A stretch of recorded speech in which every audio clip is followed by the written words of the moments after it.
જય શ્રી કૃષ્ણ. નમસ્કાર મિત્રો, સ્વાગત છે તમારું અમારા એક નવા વિડીયોમાં. મિત્રો, આજના વિડીયોમાં અમે તમને મીઠાના એવા કેટલાય ચોક્કસ ઉપાયો જણાવવાના છીએ, જે ઉપાયો કરીને તમે તમારા જીવનમાં સુખ સમૃદ્ધિ લાવી શકો છો. અને જો સ્વાસ્થ્ય સંબંધી સમસ્યાઓ તમારા જીવનમાં હંમેશા રહેતી હોય અને તેના નિદાન માટે તમે ખૂબ જ પ્રયત્નો કરી રહ્યા હોય, છતાં પણ તેમનું નિદાન તમને ન મળી રહ્યો હોય, તો તમારે તેના માટે આ ઉપાયો જરૂર કરી લેવા જોઈએ. જે ઉપાયો હું તમને આજના વિડીયોમાં જણાવવાનો છું, આ ઉપાયો શાસ્ત્રો પ્રમાણેના ઉપાયો છે. તે માટે તમારે આ વિડીયોને અંત સુધી ધ્યાનથી જોવો પડશે, જો તમને પૂરેપૂરી માહિતી જાણવા મળશે. અને જે મિત્રો અમારી ચેનલ પર પહેલી જ વાર આવ્યા હોય તેઓ ચેનલને સબસ્ક્રાઇબ કરી લેજો. જે લોકો કૃષ્ણ ભગવાનના સાચા ભક્તો હોય તેઓ કોમેન્ટ બોક્સમાં સૌપ્રથમ તો જય શ્રી કૃષ્ણ લખી દેજો અને વિડીયોને લાઈક કરી દેજો. મિત્રો, હંમેશા આપણે મીઠાની વાત કરતા રહીએ છીએ, કારણ કે સામાન્ય જીવનમાં જેટલી મીઠાની કિંમત છે તેનાથી ખૂબ જ વધારે જ્યોતિષીમાં તેનું મહત્વ છે. જ્યોતિષ શાસ્ત્ર અનુસાર જો તમે મીઠાના એવા કેટલાય ખાસ ઉપાયો કરી નાખો તો જેને કારણે તમને રંકમાંથી રાજા બનવામાં પણ કોઈ રોકી નથી શકતું. કારણ કે મીઠું એ જ્યોતિષ શાસ્ત્ર પ્રમાણે ખૂબ જ લાભદાયી માનવામાં આવે છે. કારણ કે જો કોઈને નજર દોષ લાગ્યો હોય તો પણ તમે મીઠાનો યોગ્ય ઉપયોગ કરીને તે નજર દોષને દૂર કરી શકો છો. નાનું બાળક હોય અથવા તો કોઈ મોટો વ્યક્તિ હોય તો તેના માથા ઉપરથી મીઠું ઉતારીને તમે તે નજર દોષને દૂર કરી શકો છો. એટલી શક્તિ માત્ર મીઠું ધરાવે છે. અને મીઠાનો આપણે જીવનમાં અલગ અલગ રીતે ઉપયોગ કરીએ છીએ. તેના ઉપયોગ ભોજનમાં કરી શકાય છે. આપણા ભોજનમાં સ્વાદ વધારવા માટે મીઠાનો સૌથી વધારે ઉપયોગ કરવામાં આવે છે. જો મીઠું ન હોય તો આપણું ભોજન ફીકું પડી જાય છે. આની સાથે જ શું તમારી કુંડળીમાં દોષો હોય તો તેને સુધારવા માટે પણ તમે મીઠાનો યોગ્ય રીતે ઉપયોગ કરવામાં આવી શકે. અને દરેક રીતે મીઠું આપણા જીવન માટે ઉપયોગી હોય છે. જો તમે તેના યોગ્ય ઉપાયો કરી લો છો તો તમને તે ખૂબ જ ફળ આપે છે. આની સાથે જ મીઠું તે આપણું આયુષ્ય પણ વધારે છે અને તેની સાથે જ તે ઘટાડે પણ છે. મિત્રો, તમે ઘણી જગ્યાએ મીઠાના અદ્ભુત ઉપાયો જોયા હશે, પરંતુ આજના વિડીયોમાં હું તમને તેના ખાસ પ્રકારના ઉપાયો જણાવવાનો છું કે જે તમે ઘરે કરશો તો તમારા ઘરમાં રહેલા કંકાસને દૂર કરવા માટે ખૂબ જ ફાયદાકારક બને છે. અને તમારા ઘરમાં માતા લક્ષ્મીના નિવાસ સ્થાન માટે પણ તે ખૂબ જ ફાયદાકારક સાબિત થશે. અને ઘણા બધા પ્રકારના મીઠા પણ હોય છે, જેમાં એક છે સિંધવ મીઠું. તે પહાડી મીઠું પણ કહેવામાં આવે છે.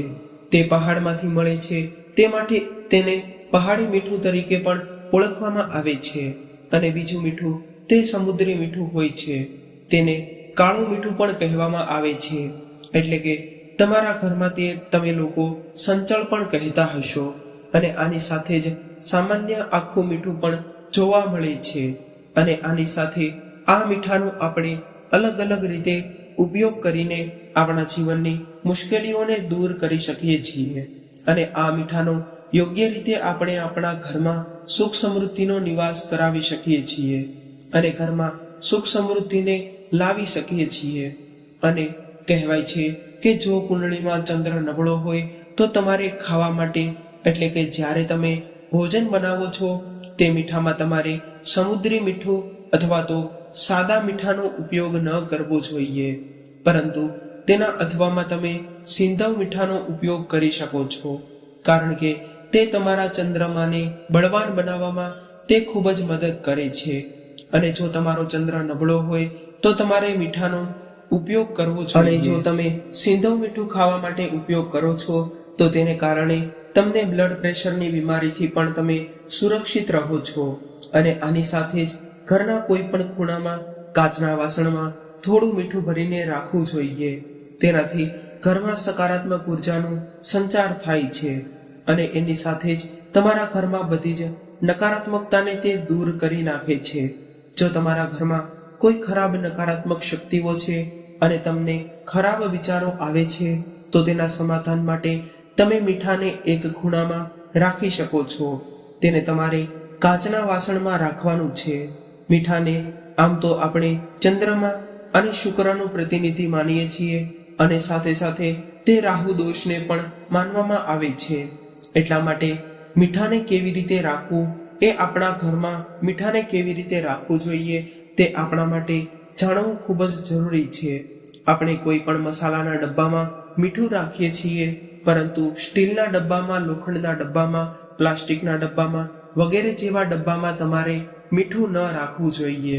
આનાથી તમારા ઘરમાં નકારાત્મકતા પણ ફેલાઈ શકે છે, કેમ કે આમ કરવાથી તે ચંદ્ર અને શનિનું મિલન થતું જોવા મળે છે અને તે ખૂબ જ ઘાતક સિદ્ધ થાય છે અને તમારા ઘરમાં દુર્ભાગ્યનું કારણ પણ તે બની શકે છે અને તમારા ઘરમાં તે રોગ અને શોકનું કારક પણ બની શકે છે. એટલે તેના ઉપયોગમાં તમે કાચના વાસણનો તમે ઉપયોગ કરી શકો છો. કાચના વાસણમાં તમારે હંમેશા મીઠું ભરીને રાખવું જોઈએ. તેનાથી તમારે દુર્ભાગ્યનો સામનો નથી કરવો પડતો. આની સાથે જ તમે બાથરૂમમાં કાચના વાસણમાં અથવા તો કાચની બોટલમાં મીઠું ભરીને રાખો છો તો તેનાથી પણ તમારા ઘરના વાસ્તુદોષ હોય તો તે પણ દૂર થઈ જાય છે અને ઘરમાંથી નકારાત્મક ઉર્જા દૂર થાય છે. ઘરમાં રહેલી નકારાત્મક ઉર્જા જે તમને પ્રગતિના દરવાજા સુધી ન પહોંચવા દેતી હોય તો તે પણ દૂર થઈ જશે. તમારે માત્ર તમારા બાથરૂમમાં થોડું મીઠું રાખવાનું છે. તે પણ તમારે કાચના વાસણમાં ભરીને રાખવાનું છે. આની સાથે જ માતા લક્ષ્મી પણ તમારાથી ખુશ રહે છે અને તમારા ઘરમાં સ્થિર નિવાસ કરવા લાગે છે. અને વૈજ્ઞાનિક રીતે જોવામાં આવે તો તમારા ઘરમાં જે સૂક્ષ્મ કીટાણુઓ હોય છે, જે પણ બેક્ટેરિયાઓ હોય છે, જે આપણે નજરેથી જોઈ નથી શકતા અથવા તો આપણે ખુલ્લી આંખે નથી જોઈ શકતા, તો તે પણ સૂક્ષ્મ કીટાણુ હોય તો તેનો નાશ કરવા માટે મીઠું તે સૌથી વધારે ઉપયોગકારક માનવામાં આવે છે.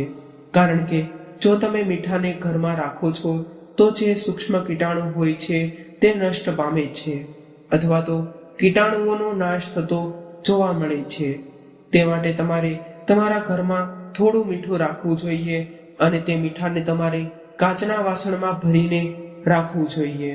આ મીઠાને તમે જે રૂમમાં વધારે સમય વિતાવો છો તે રૂમમાં એક ખૂણામાં રાખી શકો છો અને તમે બાથરૂમમાં કાચની બોટલમાં મીઠું ભરીને પણ રાખી શકો છો. અને આ મીઠાને તમારે 15 દિવસે બદલતું રહેવાનું છે. જો તમે તે મીઠું રૂમમાં રાખેલું છે તો તમારે તે મીઠાને દર 15 દિવસે બદલી લેવાનું છે. અને મીઠું જે તમારે સીધું કોઈના હાથમાં ન આપવું જોઈએ. તમે કોઈને મીઠું આપો છો તો તમારે તેને સૌથી પહેલા ચમચી વડે તેમના હાથમાં આપવું જોઈએ, નહીતર તમારો ચંદ્રમા નબળો પડતો જાય છે. અને આની સાથે જ મીઠાનું પેકેટ પણ તમારે કોઈને હાથમાં ન આપવું જોઈએ. તે મીઠાના પેકેટને તમારે નીચે રાખી દેવું જોઈએ. ત્યારબાદ તે સામેવાળા વ્યક્તિ તેને લઈ શકે છે. એક હાથમાંથી બીજા હાથમાં મીઠું ક્યારેય પણ ન આપવું જોઈએ. જો આમ કરો છો તો તમારી કુંડળીમાં દોષો પણ વધી જાય છે અને તમારી કુંડળી સારી નથી રહેતી અને સાથે જ તમારા પરસ્પરના સંબંધો પણ ખરાબ થાય છે અથવા તો તમારા પરસ્પરના સંબંધોમાં નબળાશ જોવા મળે છે. અને આની સાથે જ મીઠું તે આપણા ઘરને સુરક્ષા પણ કરે છે. અને જો તમે એવું ઈચ્છતા હોય કે તમારા ઘરની અંદર નકારાત્મક શક્તિ ન પ્રવેશે, કોઈ પણ નકારાત્મક અથવા તો નેગેટિવ ઉર્જા ન પ્રવેશે, તો તમારે તેના માટે એક ઉપાય કરવો જોઈએ. તે ઉપાય કરવા માટે જે આખું મીઠું હોય છે તે મીઠાને તમારે કોઈ પણ લાલ કપડામાં બાંધી દેવાનું છે. ત્યારબાદ તે લાલ કપડાને તમારે તમારા ઘરના મુખ્ય દરવાજો હોય છે ત્યાં તમારે લટકાવી દેવાનું છે. આમ કરવાથી તમારા ઘરમાં નકારાત્મક ઉર્જા નથી પ્રવેશતી અને તેનાથી જો તમારા ઘરમાં શનિ દોષ હોય, રાહુ દોષ હોય, કેતુ દોષ હોય તો તે પણ દૂર થઈ જાય છે. અને જો તમારા ઘર ઉપર કોઈની નજર દોષ હોય તો તે પણ દૂર થઈ જશે. અને ઘરમાં નકારાત્મક શક્તિ જો વધારે હોય તો આ બધામાંથી તમને છુટકારો મળે છે. કોઈ પણ પ્રકારની નકારાત્મક શક્તિઓ તમારા ઘરમાં ક્યારેય પણ પ્રવેશ નહીં કરી શકે. અને જે કાળું મીઠું હોય છે તે ધન માટે પણ ખૂબ જ ફાયદાકારક સાબિત થાય છે. અને જો તમે ધંધો કરો છો અથવા તો કોઈ પણ પ્રકારનો બિઝનેસ કરતા હોય અને તમારા ધંધામાં વારંવાર ખોટ આવતી હોય અથવા તો નુકસાન થતું હોય તો તમારે તે ધંધાના મુખ્ય દરવાજે પણ તમે આ રીતે ઉપયોગ કરી શકો છો. જો તમારું કોઈ ધંધાનું સ્થળ હોય તો ત્યાં પણ તમે તેને બાંધી શકો છો. અને જો તમારા ઘરમાં ધન ન ટકતું હોય, ઝાઝા સમય સુધી ધન ન ટકતું હોય તો તમારે તેના ઉપાય માટે મેં તમને જે ઉપાય જણાવ્યો તે તમે તમારા તિજોરી ઉપર પણ રાખી શકો છો. તેનાથી તમારા ઘરમાં ધન સંપત્તિ વધવા લાગે છે અને માતા લક્ષ્મી તમારા ઘરમાં નિવાસ કરતા જોવા મળે છે. તેનાથી પણ ઘરમાં ધન આવવાના રસ્તાઓ ખુલી જાય છે. જો તમે આ રીતે ઉપયોગ કરો છો, જો તમે મીઠાને લાલ કપડામાં બાંધો છો તો તમારે તેની સાથે 5 લવિંગ પણ રાખી દેવા જોઈએ.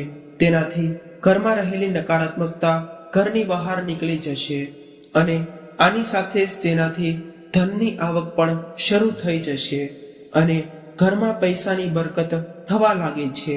અને આની સાથે જ તે તમારા ઘરમાં ધનનો પ્રભાવ લઈને આવે છે. અને આના સિવાય હું તમને એક બીજો ઉપાય જણાવું છું. તે ઉપાય કરવા માટે તમારે કોઈ પણ કાચનો ગ્લાસ લેવો પડશે. તેમાં તમારે થોડું પાણી લેવાનું છે અને થોડું મીઠું લઈને તે બંનેને મિશ્ર કરી લેવાનું છે.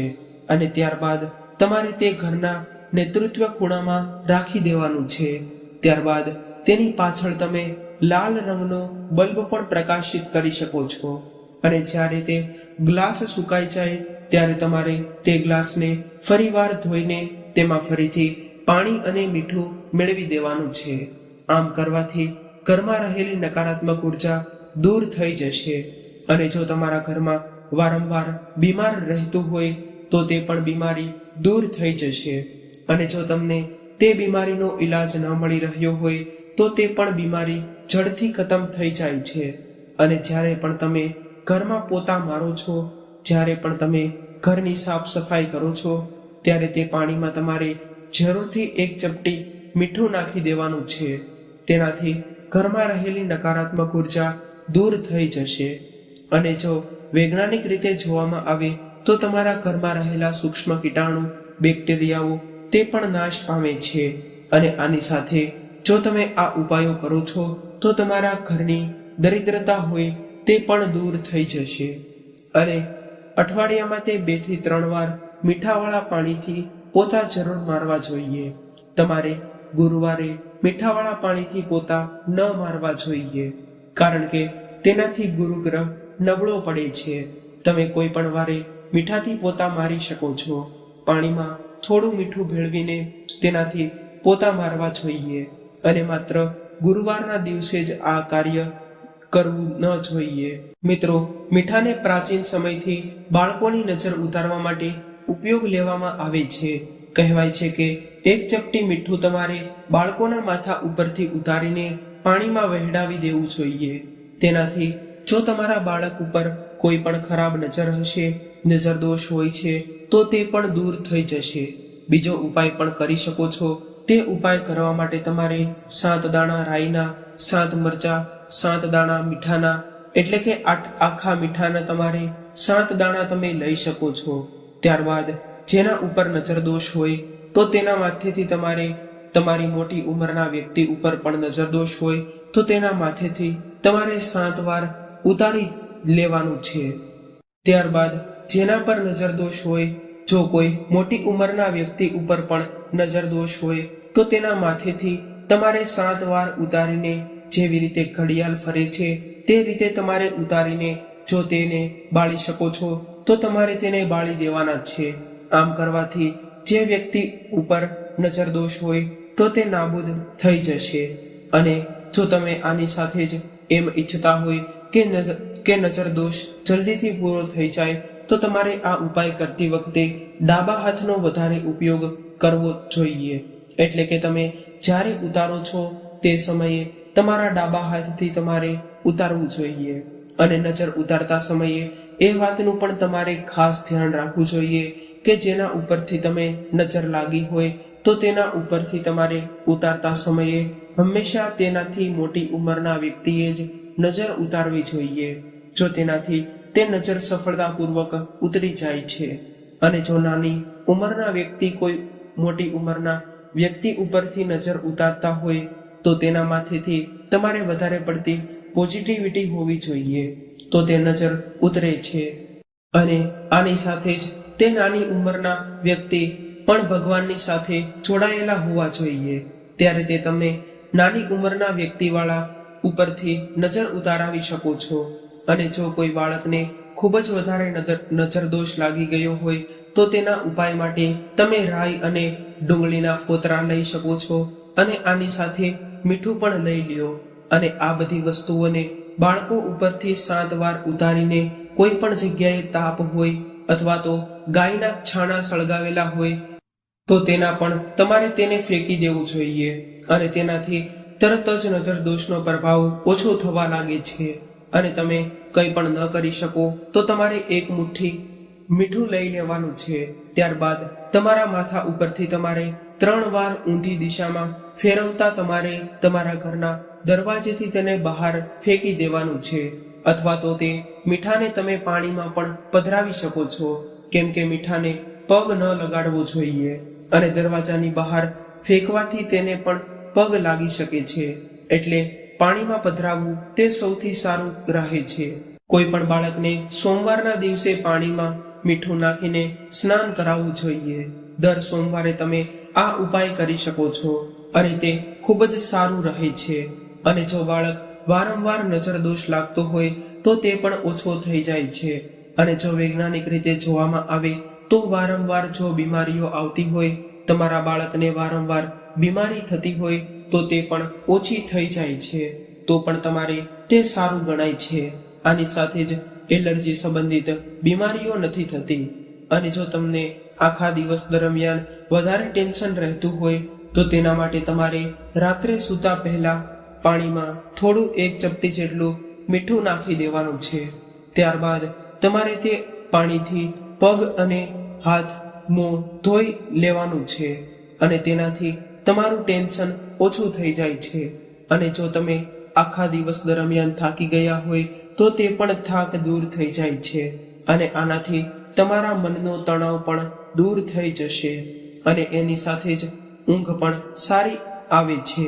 મિત્રો, જો તમારા મનમાં ભારે ચિંતા હોય તો તમારે આખું મીઠું થોડા હાથમાં લેવાનું છે અને ત્યારબાદ ઊભા રહીને તમારે ઓમ ઓમ ઓમ એમ 27 વાર બોલવાનું છે.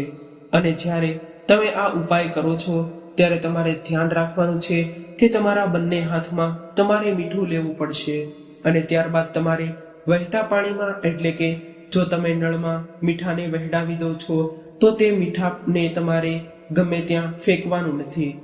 તેનાથી તમને મનમાં ખૂબ જ શાંતિ મળે છે અને નકારાત્મકતા તમારાથી દૂર રહે છે અને આધ્યાત્મિકતા તરફ તમારું મન દોરે છે. અને એવું લાગશે કે તમારા ઉપરથી કોઈ મોટો ભાર મીઠાની સાથે શરીરની નીચે ઉતરી ગયો છે. આની સાથે જો તમે મીઠાવાળા પાણીથી સ્નાન કરો છો તો તે શરીર શુદ્ધ થાય છે અને મનની નકારાત્મકતા તે બહાર જતી રહે છે અને મનની બેચેની પણ શાંત થઈ જાય છે. અને જો પતિ પત્ની વચ્ચે હંમેશા લડાઈ ઝઘડાઓ થતા હોય, મતભેદ રહેતો હોય તો તેના ઉપાય માટે તમે સિંધવ મીઠાને, એટલે કે થોડા સિંધવ મીઠાને તમે કાચના વાસણમાં રાખીને તમે બેડરૂમના એક ખૂણામાં તેને રાખી શકો છો. તેનાથી તમારા વૈવાહિક સુખમાં વધારો થાય છે અને જે પતિ પત્ની વચ્ચે લડાઈ ઝઘડાઓ થતા હોય તે પણ ઓછા થઈ જાય છે. મિત્રો, આ હતા થોડા મીઠાને સંબંધી ઉપાયો.